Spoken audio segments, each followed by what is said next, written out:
Well, let's just jump into this first story. Check it out from Yahoo. George Floyd's daughter announces $250 million lawsuit against Kanye West. And then it says, the mother of George Floyd's daughter announced they are filing a $250 million lawsuit against Kanye West over his recent statements about Floyd's death. The rapper, who goes by Ye, erroneously declared on a podcast that Floyd died from fentanyl, not as the result of police brutality. Now, you see, I love how they say he erroneously declared. No, Kanye defiantly declared. He was basically saying, I don't agree with your assessment that it was police brutality. Now, the official coroner's report says, I think it was the police action, and there were contributing factors, which included heart disease and drug use. The report actually showed, I believe, that he had fentanyl, norfentanyl, THC, methamphetamine in his system. And nicotine as well. Yeah, nicotine, so he's smoking cigarettes. There's 5 drugs, in his system. Wow. And I guess the report was that he was chewing on a speedball, which is like meth and fentanyl combined or something. Is that what it is? Speedball is cocaine and heroin, I think, combined. But in this case, it would be fentanyl. Oh, okay. So apparently he was like chewing on it and then he spit it out or whatever. Yeah. I don't know. So look, this is Kanye West's opinion. He's allowed to have one. He watched a documentary. It's ridiculous that you can sue for that. I mean, you can sue a ham sandwich. Doesn't mean you're going to win. Kanye's comments are a repugnant attempt to discount George Floyd's life and to profit from his inhumane death, attorney Pat D. Dixon III said in a statement on Tuesday, adding that the goal with the lawsuit is to hold Mr. West accountable for his flagrant remarks. Yeah. He also had COVID, and a lot of people were pointing out, particularly Jack Posobiec, that he was also unvaccinated. So he was like, "Take that, leftists!" Oh yeah. But again, this is just an opinion, and I think I was kind of talking about this story on my program yesterday, and I'm like, this could be the Alex Jones precedent that has been set here. As we've seen, Alex Jones has now been sued by the family members that he criticized to the tune of $1 billion. And I think this is going to be an important verdict that I think they're going to be playing off in this particular court case to try to stifle people from expressing opinions that they don't like. And it's just crazy. Where's free speech? Where's the First Amendment? We should be able to exercise our ability to say whatever we want. So, Tim, is it all right if I just set this one out? I don't really want to be sued here. Okay. Is that okay? No, I'm totally joking. No. I mean, look. The mother of George Floyd's daughter, what's that all about? I guess I'm confused here. There's no baby mama? Yeah. That's what I'm thinking. Yeah, it's got to be something like that. There'll be George Floyd's baby mama. Is that? I'm trying to make sure I get it right. Not his girlfriend, though. They weren't official. No, like baby mama, meaning like someone you had a kid with. Yes. Yeah. Right. Exactly. So the appropriate term would be baby mama. Yeah, I think that's that. I think you're right. Anyway, I was just kidding about setting this one out. But well, you don't want to get sued. We could all get sued by what we say here today because if this is, I don't care. I'm actually being sued right now by St. Luke's for defamation. St. Luke's Hospital. Yeah. Why? So, no way. Because I stood for a family where they were involved in taking their child through a CPS case, and I rallied a bunch of people and we got the child back to his parents, and then later St. Luke sued me. Oh wow. For defamation. So look, I mean, it's not $250 million, but hey, $250,000. Yeah, I mean, is that what it was? $250 million. Oh yeah. Alex Jones, you saw that story, right? $965 million. Yeah. That's the meme now. Like whenever someone's caught in line, you just say like, I demand $965 million. Now, a lot of people need to understand, like, he wasn't just ordered by the judge to pay $965 million. It was like $50 million for this family, $60 million for this family, $40 million for this family. And I'm like, where do those numbers come from? Is it like, what's the true cost of, let's say everything they accuse Alex Jones of doing is like true and legit. Like, how do you get the $40 million? And for that matter, Kanye West goes on some podcast and he goes, I watched a documentary by Candace Owens and it said this is what really happened. And now he's got $250 million. Come on, man. Fine. Set the precedent, because I got a bunch of lawsuits I could file against all the fake news. Yeah. And you know what? If they want to play this game, each and every one of you can sue all of the fake news outlets for every lie they put out. Yeah, let's do it. I'm glad we're revisiting the George Floyd stuff because it really concerned me the amount of drugs he had in his system. According to one coroner's report, there were 2 coroner's reports. One the family had done, and they said he died. I believe it was asphyxiation that brought on a heart attack. The other one said it was just a heart attack that killed him. And then you look at the drugs in his system. They said that he had levels of fentanyl that were intoxicating, meaning he was high. He was behind the wheel of a car when they pulled him out. He was screaming. If you see the second video of him, screaming at the cops that were dragging him, like trying to control him, to take him out of the car, put him on the ground. He's like, put me on the ground, put me on the ground. I'm going to die.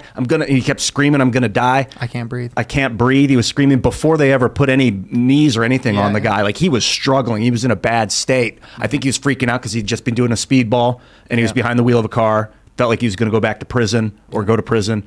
And he the whole terror thing really pushed him into I'm not saying that terror killed him, but panic can cause people to die. Your heart can stop for things like that. So this is important to talk about. Here's the ridiculous thing. PolitiFact says Floyd did have fentanyl in his system at the time of his death, as West said. However, the Hennepin County, Minnesota medical examiner ruled the cause of death was homicide due to cardiopulmonary arrest. Pulmonary arrest complicating law enforcement subdual restraint and neck compression. Experts in toxicology, cardiology, and drug use stated death by overdose was unlikely or impossible. So what we're dealing with is Kanye West watched a documentary. The real lawsuit would need to be pointed at the Daily Wire. Good luck with that. Because here's how the stupid system works. I got to admit, it's a relatively stupid system. A news outlet can publish a lie about anyone here. And then let's just hypothetically say NBC News publishes a false statement of fact. ABC then sees it and reposts it. NBC, the original story, deletes it and says, whoops, we were wrong. But now it still exists on the other outlet. And if you sue them, they'll say, we cited a different website, so you have to go after them. They'll say, we already took it down. Then 800,000 other news outlets will go to ABC and copy what they wrote, and there is nothing you can do to get that stuff taken down. Absolutely right. Yep. What do you got? Your power outlet. Oh, is that me again? Yeah. But AC hum. Yeah, there it goes. Yep. Thanks, man. It's also important take to it note here that Kanye, or Ye, whatever he wants to be Yay. called, Yay. Yeah, It's Kanye. I'm going to Yeah, say it's yeah Ye. from now on. Also donated $2 million to the George Floyd family a couple years ago, and Wasn't now- enough. They want more. He's a Now they're compassionate suing dude. him for $250 million. I mean, these cases are just frivolous, and it shows you how people are being punished for expressing wrong think. That's not a society that is free. That's not a society that, of course, could allow freedom of speech. And again, this is something that should be important. You could express any opinion, but because people get their emotions hurt, they could throw you in court and waste your time and money. That's just crazy. Hey, money talks, man. So is this because in defamation cases, there has to be some way to prove that there was like a loss of income or something to that element. Damages. I mean, what are they claiming? Like, I don't know. Maybe this is just a PR thing. It's going to get them a bunch of attention. Yeah. They're going to get it's a virtue signal. It's going to get them we're the good guys fighting back against, crazy Kanye or whatever. Or they hope that he has a bunch of money. He'll just settle with them. They'll get a few $100,000 or something like that. Yeah, maybe. But I also kind of think Kanye's the kind of guy who's going to be like, he's going to go to a lawyer and just be like, here's $1 million. Have fun. Yeah. When you're a billionaire like that, you don't really got to think twice about it. If Kanye had to pay restitution to this family, would it be taxed? Do they tax restitution payments? Do you guys know? I don't know, actually. They might not. Because it's like a donation. He could be like, oh, and here's an easy way to donate another $50 million to this family if I want to. Oh, yeah, that's a good point. I don't know. I think I actually talked to the lawyer about this, and I'm not exactly sure. Maybe people in the chat might know better. But yeah, that's an interesting point, because if you say you cost me $1 million, you got to pay me the $1 million back. The argument is that you're already negative the $1 million. So you know what I mean? Mm-hmm. Like if I'm negative $1 million, you give me $1 million, I'm at zero. Mm-hmm. Yeah.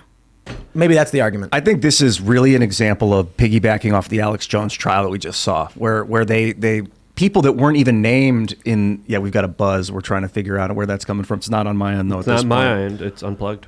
Where people that weren't even named by Alex Jones for the defamation thing. Really? All right, we solved it. There you go. People that weren't even named were suing Alex for defamation, which is very odd, because normally if you're not named publicly, then I don't see what basis you have or standing you have. And that $1 billion settlement is like, now people are feasting. They're like, ooh, anything anybody said about me that hurts my feelings, I can maybe get money for. Just never describe people. Really Just never identify someone in any meaningful way. So like, what did I say the other day? That I said something about annoying white liberal women on Twitter, you know who I'm talking about. And then everyone, oh yeah, I know. And I was like, I just said annoying white. I don't know. I wasn't referencing anyone in particular, but everybody seemed to have someone in mind. Yeah. So there you go. That annoying white liberal woman on Twitter, you know who I'm talking about. She is the worst. She kicks dogs. It's like I didn't say who am I accusing? I'm like, it's no one in nondescript. Yeah. If someone changes their name to white liberal woman, can they retroactively sue you? What were you saying? All those people that went to Jeffrey Epstein Island, all of them, they're all bad. They're all bad. I don't know though. Actually, there's an interesting strategy in defamation. Like, Luke, if you were to call out any one of those people who went to Epstein Island, and you say as a statement of fact they did a thing, they might be able to sue you. And you can say, oh no, I'm being sued. Time to go to discovery. Show me all the communications you've had with Epstein, everything you've done on the island. And you could potentially open it up to be like, okay, let's see what you got. And then you get them under oath in front of a lawyer and you can ask them the question directly. Yeah. So strategic lawfare, I guess. I think there's pros and there's cons. If you have the time and the money, though, to deal with it, because you get sucked into the courts and they just drag it on for years and years and years. You're paying an attorney, you have to go to the hearings. It's just, and someone like Wes doesn't matter. He has an attorney do it. But if they're going after, people who don't have the funds or the means to be able to defend themselves, it becomes quite a problem. Oh, you just lose instantly. Yeah, people really, you really need to understand this. I mean, if you can be just outright shut down. If you get sued and you can't afford a defense, like, what do you even do? So now you have to have an attorney for free speech, right? To be able to speak how you want to speak, you have to have an attorney there backing you up and a couple $100,000 to defend yourself. Yep. Money talks. Yeah. For-profit lawfare. Think that's a problem? Yeah. Oh yeah. I mean, but lawyers provide the service. I've talked to a bunch of lawyers about a whole bunch of other issues, and there's varying degrees of issues where, I've been defamed, and they'll say there's no standing here. Sorry, you have no damages, and then they'll also say, I mean, you can sue them, and that it's just lawfare basically. Yeah. Where it's like someone defames you, they defamed you, but they're protected by the precedent Times v. Sullivan, meaning you need actual malice, or you can't prove damages, which is I think that's absolutely insane, because then you end up with 100 news outlets all trying to destroy your ability to fundraise. But then how do you prove it was their statements that stopped your ability to fundraise? Mm-hmm. So I'm thinking about like Project Veritas. How often has it been that Project Veritas has lost a donation because of defamation? How do you know? Are you going to go knock on the door and be like, ma'am, do you have you heard of us?